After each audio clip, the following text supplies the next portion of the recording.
लोग अफगानिस्तान में जो फंसे हुए हैं उनको निकालने की भी कोशिशें जारी हैं।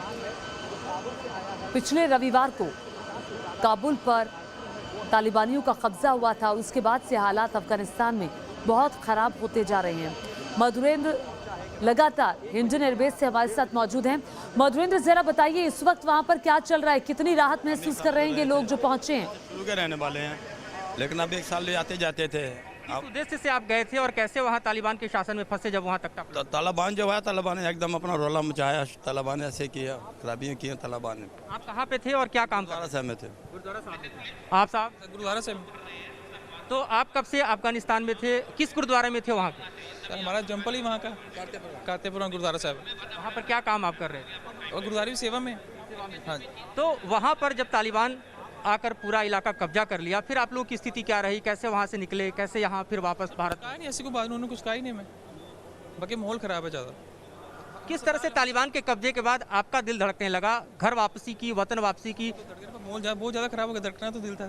माहौल बहुत ज़्यादा ख़राब हो क्या गया। हालात आपने देखा काबुलियत? सर क्या क्या बताएं, क्या क्या देखा? जो देखा आप बताइए। भारत सर गोली मारी देखी, हर चीज़ देखी है। क्या क्या देखी? आप उसको बयां करिए ताकि इस देश के लोग जाने कि किन मुसीबतों में आप निकल कर आ पाए हैं, क्योंकि ये बताना इसलिए जरूरी है क्योंकि देश के लोग जानना चाहते हैं आपके जरिए। सर इस सब कंडीशन में नहीं। क्या आपको लगता है कि ज़्यादा अभी भी आपके अंदर वो डर है, वो खौफ है, जिसके चलते आप उन चीज़ों को याद नहीं करते? तभी तो इतने बंदे आए हैं, डर है तभी तो सभी आए हैं। ठीक है ना, अब इसी अंदाजा इतने सारे काबुल से आए सभी, डर है। महिलाओं बच्चों की क्या हालत है? पूछो मत। आप ये बताइए कि महिलाओं की और बच्चों की क्या हालत है? भारी संख्या में महिलाएं और बच्चे भी यहाँ पर। बच्चे बहुत परेशानी में आए हैं। बच्चे बहुत परेशान थे, बच्चे डर जाते थे हर टाइम। उनकी शक्ल ही देख के डर जाते थे बच्चे। एयरपोर्ट पहुँचने में कितनी जद्दोजहद करनी? बहुत हमें मुश्किल हुई एयरपोर्ट पहुंचने में। हम वहाँ पर एम्बेसी काम नहीं कर रही है, फिर कैसे आप लोग काबुल मैसिव नहीं कहा, हमें इंडिया भारत ने हमें साल मदद की। 5 दिन के बाद 6वें दिन पहुँचे हैं।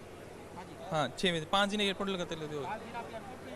एयरपोर्ट पहुँचे नहीं, 5 दिन रास्ते से वापस उन्होंने आने नहीं दिया।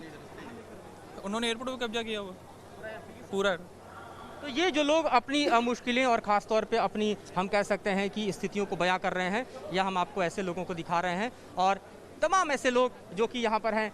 भाई साहब, यहाँ पर देखिए कि किस तरह से अपनी मुश्किलों को दो चार करते हुए लोग जो हैं अब यहाँ पर चाय नाश्ता पानी और थोड़ा रिलैक्स होता हुआ दिखाई दे रहे हैं। यहाँ पर फैमिली, बच्ची और ख़ास तौर पर आप देखिए कि तमाम ऐसे लोग हैं जो कि हम कह सकते हैं कि जिनसे थोड़ी बातचीत और आगे बढ़ाते हैं। एक्सक्यूज़ मी, आपका नाम क्या हुआ मैडम? तो यहाँ हम आपको दिखा रहे हैं कि देखिए जिनके हाथों में बच्चे हैं, जिनके साजो सामान हैं, वो अभी भी उन जटिलताओं में हैं कि थोड़ा सा अपने आप को सेटल कर लें, थोड़ा सा अपने आप को रिलैक्स कर लें और उसके बाद उनसे जो है वो हालात को और बेहतर समझा जा सके। एक ट्रॉमा की स्थिति जो होती है वो इनके जहन में अभी दिखाई दे रही है। एक अंदर का जो डर और भय है वो वतन वापसी के बाद भी देखिए किस तरह से घर किया हुआ है कि उसको निकलने में वक्त लगेगा साइकोलॉजिकली, और एक तरह से देखा जाए तो इनके मन मस्तिष्क पर जो आतंक का एक साया है वो वतन वापसी के बाद धीरे धीरे ही जाएगा। ये तभी होता है जब किसी आप ट्रॉमेटिक कंडीशन में लगातार फंसे रहते हैं, आपका दिल दिमाग फ्रीज कर जाता है, आपको लगता नहीं कि आपकी सांसें लौट आएंगी, और तब जब आपकी सांसें लौटती हैं तब आपको जब वापस वतन इस तरह से लाया जाता है, उस वक्त जब राहत की सांसें लेते हैं, उस राहत की सांस को लेते हुए लोग यहाँ पर दिखाई दे रहे हैं और इन्हीं लोगों से हम आपको बातचीत करते हुए नज़र आ रहे हैं और इन्हीं लोगों से हम जो है आपका तारुफ करा रहे हैं। ये तमाम लोग, आपका पासपोर्ट एक बार देखेंगे, पासपोर्ट दिखाएंगे सर आपका कैमरे पे। क्या शुभ नाम हुआ आपका? गुरजांट सिंह जी। कहाँ से हैं गुरजांट सिंह जी? मैं पंजाब से हूँ। पंजाब से। आप कैसे अफगानिस्तान में फंसे हुए? हम लोग स्टील प्लांट में गए थे वहाँ काम करने। किसके स्टील प्लांट पे? वहाँ प्राइवेट लिमिटेड था कोई प्लांट ही, उसमें गए थे। तो किस तरह से आप वहाँ फंसे और कैसे फिर आपको यहाँ तक आना संभव हो पाया, क्योंकि काबुल एयरपोर्ट की जो हालत है हम लोग देख रहे हैं और वहाँ जो परिस्थितियाँ हैं? वहाँ हालात तो बहुत ज़्यादा ख़राब हैं जी। हम लोग बहुत मुश्किल से आए हैं, लेकिन इंडियन सरकार ने हमारी हेल्प किया है, हम उनका धन्यवाद करते हैं। बताइए कि काबुल एयरपोर्ट पहुँचने में आपको अपने प्लांट से कितनी मुश्किलें हुई, किस तरह से आप जो है मैनेज कर पाए? हम 3 दिन से थे ही वहाँ पे, 3 दिन से हम पूरी मुश्किल में थे। हम वहाँ 12-12 घंटे 36-36 घंटे बिना खाए पिए वहाँ इंतज़ार कर रहे थे कि गेट खुलेगा, कब खुलेगा। 72 घंटे हो गई। बलजीत सिंह। बलजीत जी, अपनी कहानी बताइए। आप थोड़ा भाई बता रहे हैं, कोई चक्कर नहीं। फिर आप बताइए कि आप किस तरह से फंसे और किस तरह से काबुल एयरपोर्ट तक ऐसे कहीं नहीं, वहाँ एयरपोर्ट तक आने तक मुश्किल है, सबसे ज़्यादा मुश्किल थी, और कहीं मुश्किल नहीं हुई। बहुत बुरा हालात है, वहाँ से जितना निकलना वही सही है, इतने बुरे हालात है। हम लोग देख रहे हैं लगातार जो है गोलियाँ चल रही हैं, गोलियाँ चलने की आवाज़ आ रही है, उसमें मैनेज करना कितना मुश्किल है? जी गोलियों की आवाज़ आ रही है, लेकिन गोली की खैर इतनी पब्लिक को नहीं लग रही है, वो हवा में फायर कर रहे हैं। डर बनाने के लिए कर रहे हैं, लेकिन फिर भी डर, बहुत ज़्यादा डर है वहाँ से। हम तो यही चाहते हैं जो भी वहाँ पे है निकलने की कोशिश करे और इंडियन सरकार उनको जल्दी से जल्दी निकालने की कोशिश करे। तो भारत सरकार जल्द से जल्द निकालने की कोशिश करें। आप देखिए इसके बाद ये लोग अपना अपना डिटेल दे रहे हैं, यहाँ पर डिटेल्स जो है वो लिए जा रहे हैं और डिटेल्स लिए जाने के बाद इनको जो है फिर इनके अपने घरों की तरफ भेजने का रास्ता जो है वो साफ होगा। हम आपको दिखा रहे हैं कि किस तरह से भारी संख्या में यहाँ पर लोग जो हैं उन लोगों को यहाँ एक तरह से रजिस्ट्रेशन प्रोसेस के जरिए गुजरना पड़ रहा है। भारी संख्या में जो लोग हैं उनको यहाँ पर अपने पासपोर्ट के साथ डिटेल देना पड़ रहा है और इस डिटेल्स को यहाँ पर शेयर करते हुए लोग आपको दिखाई दे रहे हैं।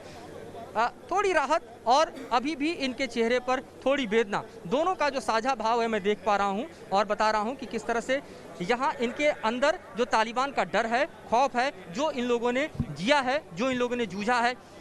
आपका शुभ नाम क्या हुआ? मेरा नाम साफिया सिद्दीकी। मैं अफगानिस्तान से हूँ। जब हमारा बहनों का, इंडिया में बहनों भाइयों का तालिबान किडनैप किया, मैं वो उसके साथ था। मैं भी था, मेरे 2 पोता और मेरे बेटी भी था और मेरे दामाद भी। और तालिबान मुझे हम लोग के बहुत दूर जगह लेकर, कहाँ से उठाया आपको तालिबान? हमको एयरपोर्ट की तरफ से बोल दिया मैं आपको लोग। कब हुआ ये, कब की घटना? कल कल की। और बहुत दूर जगह से हम लोग गया और बोल दिया सब अलग से हो जाएगी, लेडीज़ और मर्दों। फिर बातचीत किया और हम लोग भी तालिबान से बहुत दरख्वास्त किया कि हम बेगुनाह है और मेरे इंडिया भाइयों और बहनें कोई जो है वो अफगानिस्तान के लिए मदद के लिए आया है, कोई और उसका मकसद नहीं था। तो बहुत हम लोग को सताया। जब तालिबान ने आपको उठाया तो आपको लगा कि अब जीना मुश्किल होगा, अब बचना मुश्किल होगा? बहुत मुश्किल होता। हम लोग बहुत डरा गया, बहुत रोना उसके लिए। हम छोड़ दे, हम लोग का कोई आपके लिए कोई दुश्मनी या कोई हमसे ख़तरा आप लोग के लिए नहीं। और उसके साथ बहुत बात किया कि हमारा जो बहन इंडियन बहन और भाई है उसके साथ कुछ गलत बर्ताव मत कर लो। इसलिए हम फिर से कोई उस ऊपर से बातचीत किया था। उसके बाद हमको बहुत फिर से छोड़ दिया। अफगानिस्तान के लोग इस फ्लाइट में आप आए? कितने लोग हैं अफगानी से? अफगानी इंडियन के लोग के साथ सिर्फ मैं और मेरी लड़की के था और 2 पोता और दामाद। क्या हालत है वहाँ पर? बहुत ख़राब हालत है। जो शख्स दौलत में काम किया है उसके पकड़ती है, उसको मारती है, उसको कोई वजह नहीं। मेरा दामाद में बहुत अभी उसको बाल उस तरह नहीं है, उस सब चेहरे का रंग दिया है, उसके अलग किया है अपने फेस, अपने बाल सबको। उसके तालिबान उसके घर को जला दिया, मेरा घर को जला दिया, उसके बाद हम निकाल दिया। अब जब आपकी भारत वापसी हो गई है, आपको लग रहा है कि आपकी जान बच चुकी है, राहत की कुछ सांस लग रही है? नहीं है, माने मेरा दामाद वहाँ दौलत के काम करती है और उसका बड़ा चौकी है उसका। तो अब उनकी चिंता है जो वहाँ बचे हुए लोग? हाँ सब। मेरे दामाद का घर उसको जला दिया। फिर मेरा दामाद मेरा पास आया और तालिबान पूछताछ किया कि ये कहाँ है, उसके पता हो जाएगा कि ये मेरा पास है। हम लोग भी वहाँ से वहाँ पर कह रहे हैं कि तालिबान की वापसी के बाद महिलाओं की स्थिति बहुत ख़राब हो गई है, महिलाएं डर से घर से नहीं निकलती। बिल्कुल बिल्कुल, बहुत ख़राब हालत है वहाँ। क्या होगा अब अफगानिस्तान का? आप कैसे देख रही हैं तालिबान की वापसी के बाद? अब क्या भविष्य दिखाई? बोलती मैं आज अच्छा काम के लिए आया है, वो जो ज़बान से बोलती है। वो पीछे के हम जो हालत दिखती है उस तरह नहीं जो बोलती है। रोजी रोटी, रोजगार, स्वतंत्रता कहाँ देखते हैं अब आप काबुल में? सब चीज़ अभी गड़बड़ है, सब चीज़। तो आप देखिए कि किस तरह से अपने दर्द को बयां करते हुए ये महिला हैं। यहाँ ये कुछ मासूम बच्चे आपको दिखा रहे हैं जो यहाँ पर हैं। बेटा आपका नाम क्या है? आपके पेरेंट्स भी आपके साथ हैं? ये बताइए आपने क्या क्या देखा है काबुल एयरपोर्ट पे, क्या हो रहा था वहाँ? वहाँ पे सब कुछ अच्छा। क्या हो रहा था, क्या स्थिति है वहाँ पर, कैसे लोग हैं? अच्छा लगे। आप इंडिया आई हैं, आपको लग रहा है कि वहाँ पर स्थितियाँ खराब हो गई हैं, बहुत मुश्किल है, बहुत परेशानी है, जिसके चलते आपको आना पड़ा। यहाँ पे कैसा लग रहा है? अच्छा लग रहा है। आप स्माइल देंगे? स्माइल। क्या नाम है आपका? अहमद उमर। आपके पापा मम्मा का, पेरेंट्स का? अखदा मोहम्मद।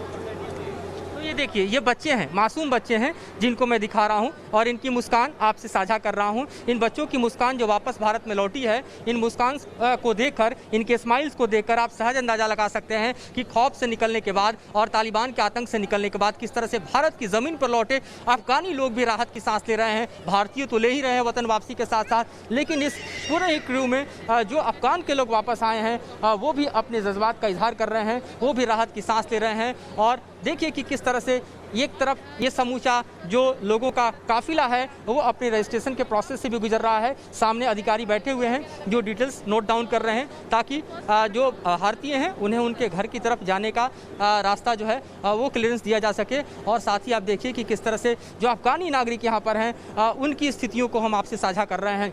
एक बार फिर से हम लोगों के बीच आपको चलेंगे, तब तक ये लाइन लग चुकी है, ये कतार लग चुकी है और ये कतार देखिए आप रजिस्ट्रेशन के लिए लगी है, जहाँ पर जो लोग हैं खास तौर पर वो अपने स्लिप्स को भर के अपनी डिटेल्स को देकर और फिर जो है जो अधिकारी हैं उनसे संपर्क कर रहे हैं ताकि उनके आगे जाने का रास्ता जो है वो क्लियर हो सके। ये हिंडन का एयरबेस है और यहाँ पर C-17 ग्लोब मास्टर के ज़रिए जो है वो तमाम लोगों को लाया गया है। एक बार फिर दर्शकों को जानकारी देते हुए हम वापस जो है वो लोगों के पास चलते हैं और फिर बातचीत को आगे बढ़ाते हैं।